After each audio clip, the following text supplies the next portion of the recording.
петък 13, възприеман от множеството от хора като фатален ден, като ден, в който има голяма опасност да ни се случи някакво нещастие, има опасност да се изчупим крака, има опасност да ни удари кола. Един ден, който хората в годините са възприели като фатален. Но, какво говори историята за този петък 13?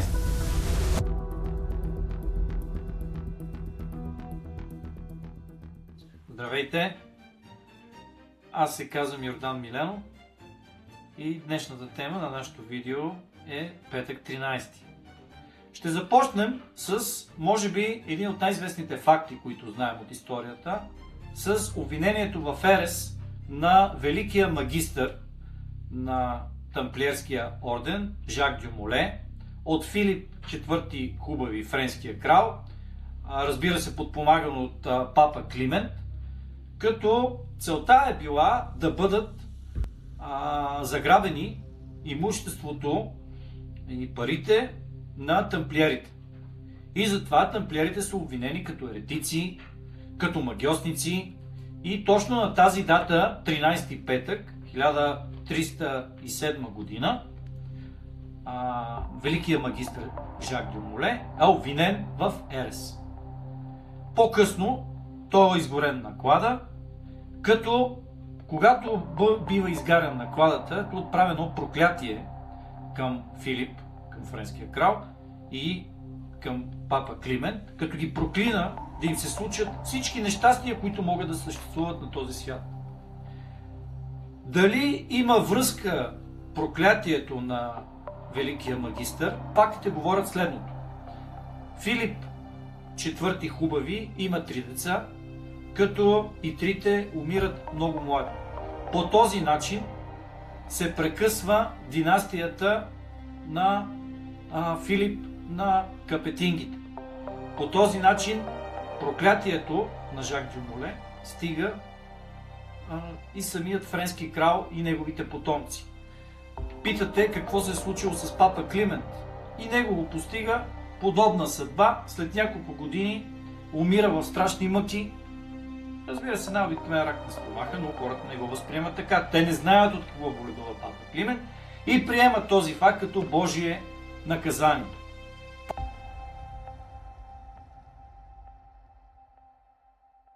В интерес на истината, тамплиерите измислят нещо, което в момента е част от нашето ежедневие, банковото дело. Развиват банковото дело посредством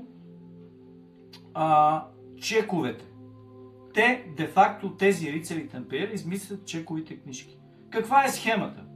В разстояние, да речем, от 30-40 км има постове, които се стопанисват от рицари тамплиери, като на първия пост ти можеш да оставиш всичките си пари, след което да ти се даде една бележка, с която ти на следващия пост или на последващия или на 1000 км по-нататъка, примерно да речем, че сте във Франция и стигате чак до Лондон, в Лондон с тази бележка могат да ви възстановят сумата. Какво се избягва от това нещо? Избягва се проблема разбойници да ви ограбят по пътя, да ви отнемат една значителна сума. Това въведение, тази рационализация на тамплиерите останала и до ден днешен. Иначе това е един много интересен исторически орден, за който бихме говорили в друго предаване, но връзката с петък 13 и рицарите тамплиери и Жак Дю Моле е повече от очевидно. Иначе, ако погледнем от друга гледна точка, числото 13. Какво представлява числото 13? Хората го възприемат като фатално, защото, да речем, 12-те апостоли на Исус Христос. 13-ти апостол няма. Счита се, че числото е фатално. В Съединените щати, в 80% от небостъргачите, като факт, няма 13-ти етаж. Просто не съществува. От фатализъм. Може би този тип фатализъм за петък 13 възприят предимно в Съединените щати. Но по целия свят петък 13 се възприема като ден, който носи нещастие. Още една препратка, връщайки се в Древен Рим.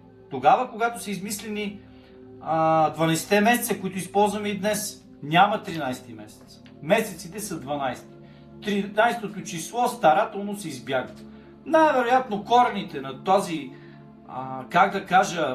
на това предубеждение се крият много назад във времето, защото ние знаем, има най-различни сакрални числа, да речем, примерно числото 40 от смъртта на мъртвеца, 40 дни, в които е прекарал Христос в пустинята. Общо взето, числата от хората са възприемани по един определен начин в годините, наслагвани са определени стереотипи и вярвания, и в днешно време вече хората възприемат по презумпция, по навик, този тип фатализъм с числата. Примерно, че числото 7 носи щастие. Защо носи 7 щастие, не мога да ви кажа. Така са възприели хората. Защо 13 пък да е фатално число, също не може да каже някой със сигурност. Ето, едно връщане в историята, оттам, примерно, търсим някакви препратки, някаква логика няма. Човешките предубеждения, човешкото мислене, човешкият фатализъм е просто неизмерим. Така че числото 13, петък 13, бъдете щастливи на този ден.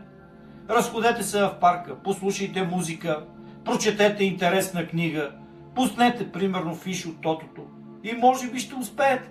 Точно на петък 13. Аз бях Йордан Миленов и ви пожелавам късмет на петък 13.